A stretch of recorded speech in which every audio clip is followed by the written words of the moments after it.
20 ans d'évolution de la recherche en management en France, de la guerre des étoiles à la guerre de l'impact. Vincent Moge-Matin, bonjour. Bonjour Jean-Philippe. Un papier publié dans la revue Management avec Mustapha Belkouja. Vous êtes professeur à Grenoble-EM, Mustapha également. Et donc cette perspective, cette longue vue sur 20 ans de transformation de la recherche en management, avec des trouvailles assez étonnantes. Alors, 20 ans de recherche en management, c'est aussi un papier qui est publié 10 ans après le papier que j'avais publié dans Gérer et comprendre et qui avait été un petit peu controversé sur le rôle des business schools. On peut caractériser l'évolution de la recherche en management en 3 points. Le premier point, c'est globalement en France une internationalisation de la recherche en management, qui ne laisse pas de côté complètement la recherche publiée en français, mais une vraie participation de la France aux débats scientifiques internationaux. Le deuxième point, c'est la montée des business schools. En 20 ans, on pourrait dire, au début de la période, les business schools, sauf l'INSEAD et HEC, restent très marginales. Aujourd'hui, une grande partie de la production française en management est faite dans les business schools. Le troisième point, c'est, quand on regarde les citations, une très bonne résistance des universités, puisqu'on est à peu près à parité entre les business schools et les universités en termes de citation des papiers, notamment parce que les papiers anciens sont très cités. On va détailler ces 3 points qui sont particulièrement intéressants. L'internationalisation d'abord.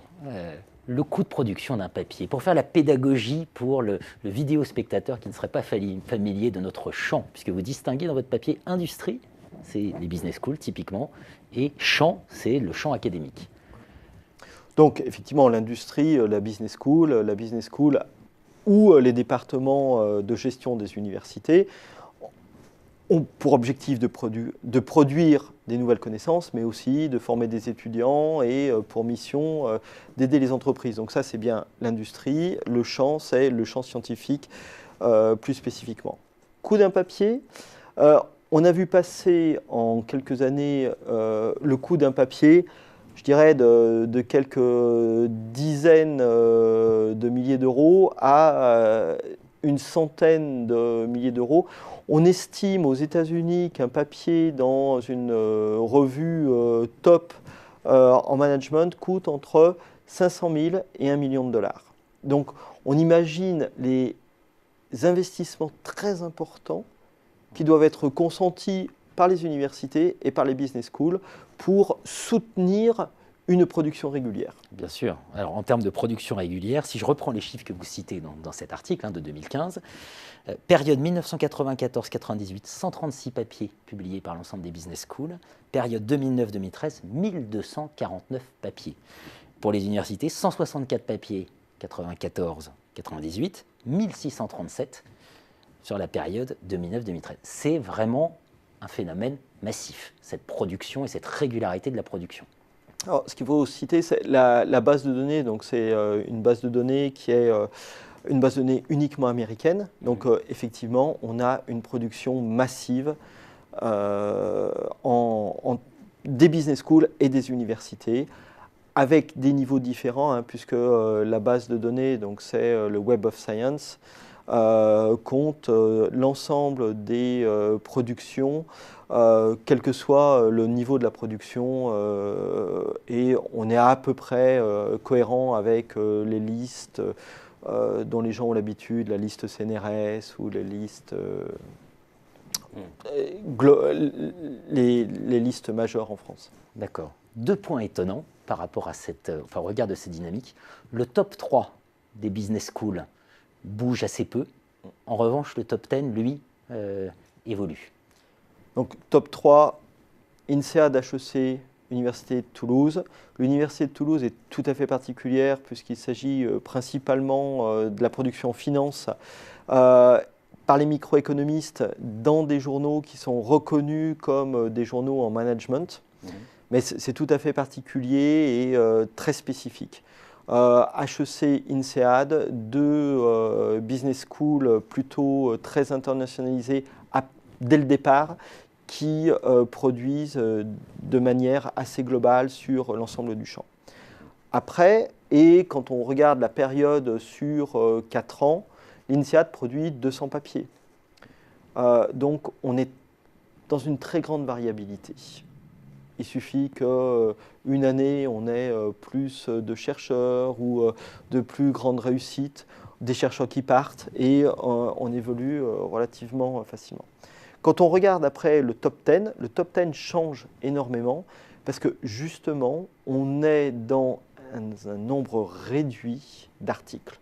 On va être entre, je dirais, 50 et 100 articles sur 4 ans qui sont, qui sont dépouillés par le Web of Science. On comprend à cette lumière-là les stratégies de certaines institutions. Par exemple, l'EDHEC qui fait le choix de la finance, que grimpe mécaniquement dans les classements aussi en raison de... Les stratégies spécialisées, notamment là où on peut publier rapidement et de manière massive, sont tout à fait compréhensibles.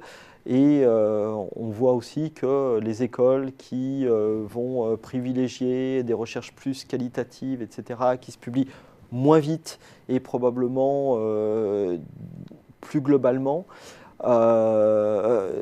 varient dans les classements. Un point quand même pour terminer sur cette question de l'internationalisation. Dans votre papier, un élément très intéressant, c'est la Grande-Bretagne d'abord, l'Allemagne ensuite, et puis on a un trio France, Espagne, Italie qui est quand même à la traîne. C'est-à-dire que pour prendre la recherche française a quand même du mal à peser dans le concert international. Alors, la Grande-Bretagne, bien sûr, deux raisons.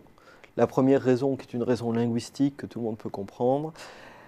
La seconde raison tient à la politique universitaire de la Grande-Bretagne qui a mis les universités en concurrence très tôt et qui a exposé les universités au marché. Donc pour avoir des étudiants, il fallait être accrédité, visible à l'international et la recherche est un des éléments de l'accréditation et la recherche est aussi un des éléments très forts de la visibilité internationale. Donc la Grande-Bretagne, on voit très bien le décollage à partir des années 80. Madame Thatcher a eu un effet dramatique sur les universités et un effet cependant qu'on voit se prolonger sur les 30-40 années suivantes qui a plongé les universités dans le grand bain de l'internationalisation très rapidement.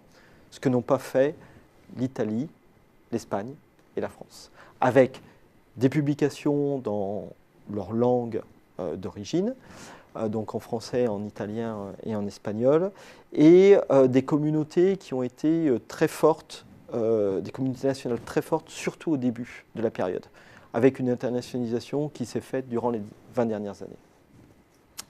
Le deuxième point, ce sont les business schools. Donc le rôle des business schools. Vous soulignez le rôle majeur en termes de production des business schools, effectivement qui se traduit dans les chiffres, et étrangement, l'impact sur les citations est assez faible. Vous avez commencé à esquisser des éléments de réponse. Donc, les business schools, il y a 20 ans, étaient très peu présentes en recherche. Les business schools ont fait des efforts de recrutement très forts, notamment à l'étranger. Cependant, il faut considérer les rythmes de production de la recherche en management. Produire un papier, entre le moment où on commence la recherche, le moment où le papier est publié, il faut 7 ans. Entre le moment où le papier est publié et le moment où le papier va être cité, en espérant qu'il soit cité, on peut encore considérer 5 ans. Donc les efforts qui sont faits en termes de recherche ne payent pratiquement que 10 ans après. Donc on a bien ce décalage avec l'université qui reste dans un recrutement majoritairement francophone, même si on voit des transformations assez importantes dans certains lieux se produire. Et puis les business schools, je parlais plutôt du top 10 des business schools, où on a une transformation massive des recrutements, une transformation des modes de recherche, mais un décalage dans le temps entre l'investissement qui est fait et le moment où ça se transforme en termes de production, 7-8 ans après, et le moment où ça se transforme en termes de citation, je dirais une dizaine d'années après l'effort d'investissement. Pour donner un exemple de ce que vous venez d'expliquer, donc les business schools, c'est période 94-98, 6997 citations d'articles.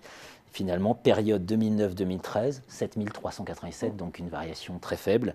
Et les universités, 6725 et, étrangement, une petite tendance à descendre, 5599 citations 20 ans plus tard. Ça pose question. Vous évoquez dans votre papier un effet Red Queen d'un côté, on va peut-être rappeler ce qu'est l'effet Red Queen, et d'autre part, une guerre de l'impact à venir. Red Queen, vous vous rappelez d'Alice au Pays des Merveilles, et Alice court et elle interroge la reine qui lui dit « Pour me dépasser, il faut courir plus vite ». Et on est exactement dans ce type de compétition aujourd'hui où chacun investit massivement en recherche. Grosso modo, les budgets de recherche vont être assez comparables entre les business schools et y compris avec les universités. Donc, on a des investissements massifs, mais pour sortir du lot, il faut courir plus vite que les autres, sauf si on change la course. Course à l'impact est une course que les États-Unis sont en train de stimuler de manière assez forte pour une raison très simple. Les investissements chinois en recherche, en management, mais les investissements indiens sont très forts. On peut imaginer que les Chinois vont produire bientôt autant de papier que les États-Unis. Mais l'impact reste très lié à la situation précédente, puisque ce sont les articles plutôt anciens qui sont cités, et qu'après, il y a toute une partie de service après-vente de l'article qui est très importante. Et donc, les États-Unis ont investi depuis une dizaine d'années sur l'impact de leurs articles, l'impact de leurs recherches. Donc, on voit bien comme ça se déplacer la concurrence entre la production et la citation. Ce qui est assez normal. On pouvait imaginer dans les années 60 qu'on pouvait produire beaucoup de voitures de basse qualité. Aujourd'hui, ce qui compte, ce n'est pas de produire beaucoup de voitures, c'est de produire des voitures de qualité. Pareil pour la recherche, on peut produire beaucoup de recherche. Ce qui va compter et ce que mesure la citation, c'est la qualité de l'article. Donc, on est bien dans une économie de la qualité plutôt que dans une économie de la masse. On voit que la situation française, dans ce contexte, est un peu compliquée en termes stratégiques. Parce que si d'un côté, on a de plus en plus de producteurs qui produisent de plus en plus, et de l'autre, des anglo-saxons qui sont déjà très en avance en termes d'impact, ça veut dire que les voies stratégiques, quelles sont-elles pour les business schools françaises ou les universités françaises ? En fait, quand on regarde juste les sites web, à la fois des business schools et des universités, on a l'impression d'une très grande homogénéité. Tout le monde vise l'excellence, tout le monde vise l'impact, etc. Mais en fait, on a assez peu de contenu sur ce qui va être l'impact derrière. Et là, il y a effectivement je pense, une guerre de l'impact qui est en train de se nouer, qui est une guerre non seulement en termes, ou une compétition, je ne sais pas si c'est une guerre, mais c'est au moins une compétition, qui est non seulement en termes de production, puisque de toute façon, pour avoir un impact, il faut produire, mais aussi pour transformer un certain nombre de concepts produits en outils, pour transformer un certain nombre de concepts un petit peu abscons en concept grand public, et pour inciter les gens, non pas forcément à lire les papiers, mais à reprendre et à mobiliser les mécanismes qui sont mis en avant dans les papiers, les concepts, etc. Donc on a bien une transformation de la manière dont on va produire et assurer le service après-vente de la recherche. Pour cet éclairage donc, de 20 ans d'évolution de la recherche en management en France et des problématiques futures, Vincent Monge-Matin, merci de votre venue. Merci Jean-Philippe.